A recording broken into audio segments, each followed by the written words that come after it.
All right, welcome back to the show. The Falcons will be back in the Benz tomorrow against the Rams for some Monday Night Football. Atlanta's won 2 in a row.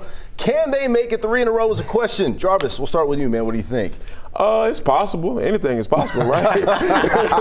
When you talk about the way this team has been playing, and as long as they're getting that guy number 7 to rock, yeah, they got a chance. But I think ultimately it boils down to protecting Kirk Cousins, being able to establish a running game by turning around and handing it off to number 7. And I think that 25, Tyler Algier should get some touches as well. Mm-hmm. I think when Bijan gets going early, I think Tyler Algier coming in to close out game, that is the perfect scenario. If I'm Zach Robinson, that's what I dream about going to bed at night. 7 getting us started, and then Tyler Algier coming in and closing the thing down and finishing it off. So yeah, I think they do have a chance, but it all starts with them being able to establish the run against a pretty tough Rams defense. Yeah, and the Rams are clicking on all cylinders right now. Reeves, do you think they're going to be able to get the job done? The Rams aren't. They have, likely, we're going to talk about it, but the MVP frontrunner in Matthew Stafford. Maybe the only Christmas miracle right now is that Devontae Adams is out, but you still got to deal with Puka Nacua, 2 very physical running backs, and Kyren Williams and Blake Corum. And then if you're the Falcons, you got to get pressure on Matthew Stafford. We know he's not very mobile out of the pocket, but you still have quick routes to Puka and a very good running game. So it's going to be tough for the Falcons. They beat the Bills on Monday Night Football, so maybe Monday Night Football will be their friend. But the Rams are, I think, the NFC representative in the Super Bowl this year, but we'll see. Yeah, definitely, in my opinion, might be a Super Bowl favorite because they have been balling, and they wouldn't be balling without, of course, Matthew Stafford, the former dog.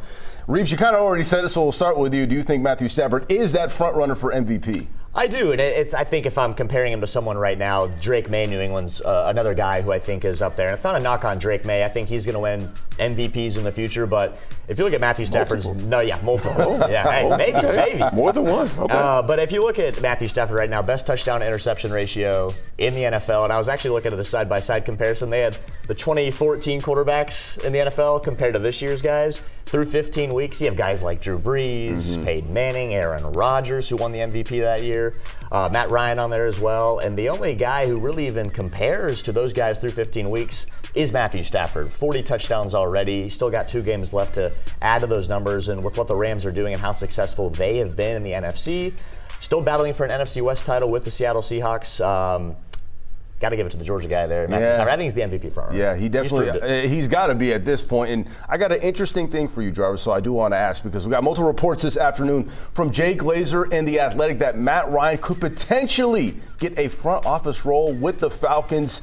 If so, how big would that be for this organization, Jarvis? I don't know how big it would be, but I would have a lot of questions because here's the thing.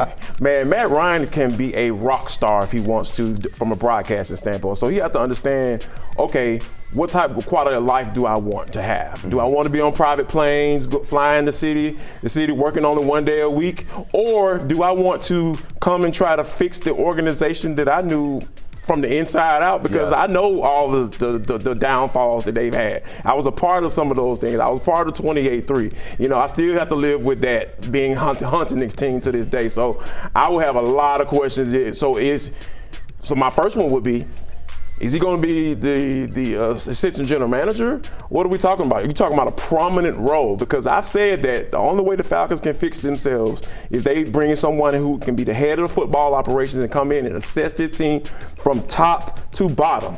I mean, top to bottom, and for a year, and kind of then make some decisions to hire and fire, and kind of leave that, you know, that task take that away from Arthur Blank. So yeah, I don't know if this is a great idea, but it just leads me to question this organization a little bit more. Hey, maybe it's just some nostalgia. Maybe Falcons fans would just be, it would be nice to see him in a role like that. We don't know. We just know Jarvis doesn't think so. Are we tired of that? Hey, we could go on.